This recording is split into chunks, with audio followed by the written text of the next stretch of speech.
In today's video, we're going to be discussing the role of the lead shoulder in the downswing and into impact, and how focusing on this movement is really going to help you be explosive and become a better iron player. Make sure you check out this video.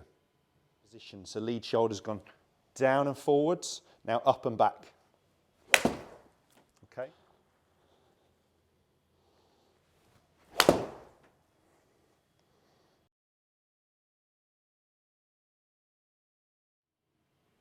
Welcome back to the TruGolf Academy. You've joined me, Jon Watts, today in the studio, and today's video, as I mentioned there in the intro, is all going to be about the role of the lead shoulder, and we're going to be focusing on what it's doing in the downswing and through impact, so post-impact, to really help you become a better ball striker, add some compression to your shots, and become a little bit more powerful, a bit more explosive into the golf ball.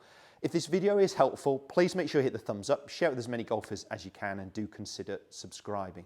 So I'm going to jump into quite a simple exercise first of all. I'm going to set up about the right distance away from the ball as if I've got a mid-iron in my hand. And I'm just going to hold a tour stick across my shoulders, so a cane here. Just try and make sure it's nice and level here across your shoulders, cross your arms across your chest to hold it. What I want you to do is make a backswing movement. And for me in the backswing, I won't talk too much about it. I want the cane that's over here on my lead shoulder, pointing down about 2 feet past the golf ball, 2 to 3 feet. So I'm pointing it the back edge here of the mat, nearer the balls and the bucket of tees that I've got down here. So my lead shoulder's moving down in front of me, my trail shoulder's moving up and behind me. You can see that has helped me maintain my spine angle. I'm turning around my spine, but what we're focusing on is the downswing movement. So what I want you to try and get the sensation of in the downswing is that this cane, my lead shoulder, is moving down and forwards a little bit. So you can see the cane is now starting to point down and in front of the golf ball here. What does that really do in the backswing? As it goes down and forwards, it's starting to apply the pressure towards my lead side, and it's helping me maintain my posture. So if you're someone who is, from the backswing, losing posture, you can see my lead shoulder is going up and high here rather than down and forwards. So this movement is going to help me shift my pressure. Now, by having the ball as a focus point, I can just try and make sure that I keep my head pretty centered over the ball as that happens, that I'm not allowing everything to laterally slide towards the target. The pressure is moving towards my left foot, my lead foot here. My left shoulder's gone down and in front of the golf ball, okay? Now into impact, I want my lead shoulder to go up and left. So on the downswing, it moves down and forwards. In the through swing into impact, it's moving up and behind me. So down and forwards, up and behind me. This is going to give me that real dynamic movement I want. The pressure's moving into my left side. Now my body is starting to extend and rotate. So my body is starting to turn and my lead side is starting to straighten into impact. That's what we really want, to apply some force, but also to become a better ball striker.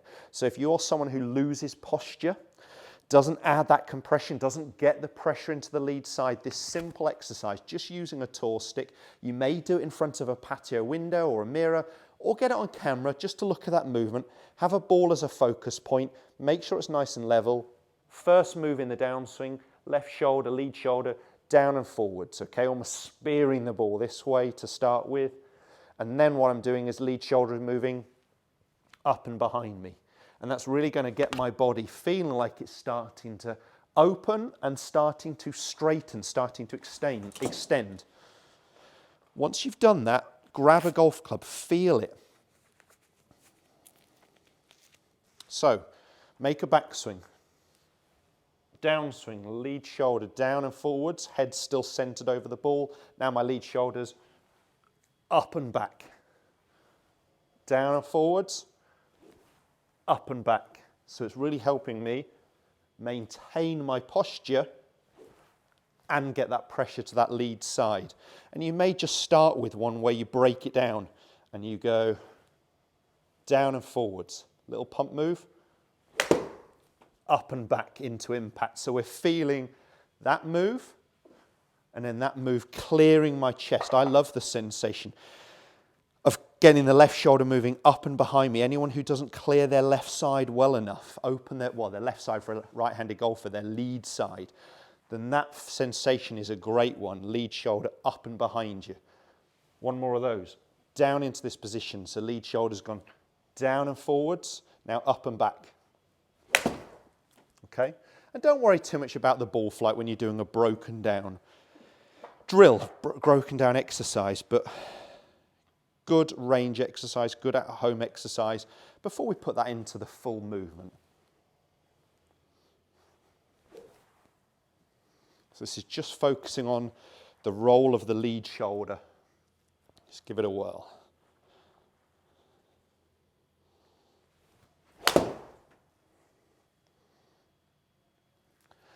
A little low out of the head for my liking, but very much down the target line. Pretty good distance. I'm hitting a 6-iron there. So it's finishing, what, 187. Little low, so landed a bit short of what I'd expect, but not bad. That's the feel on, that's the movement. Rehearse it, and then just go ahead and pull the trigger.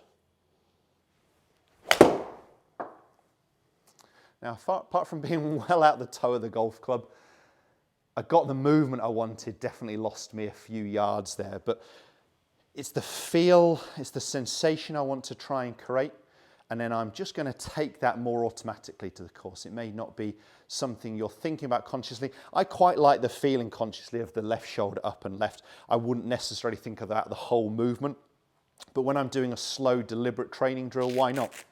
Get that whole movement of what the lead shoulder's doing, and then take it more simply to the golf course. I quite like the feeling of that lead shoulder up and left into impact. It's very good for me because I tend to hit down on the ball too much. So it starts to get my strike point a little bit more even. I'm not hitting as much down, I'm hitting a little bit down instead of a lot, and I get a bit more dynamic loft. So for me, that's a good feeling, but I wouldn't perhaps have to feel the whole thing.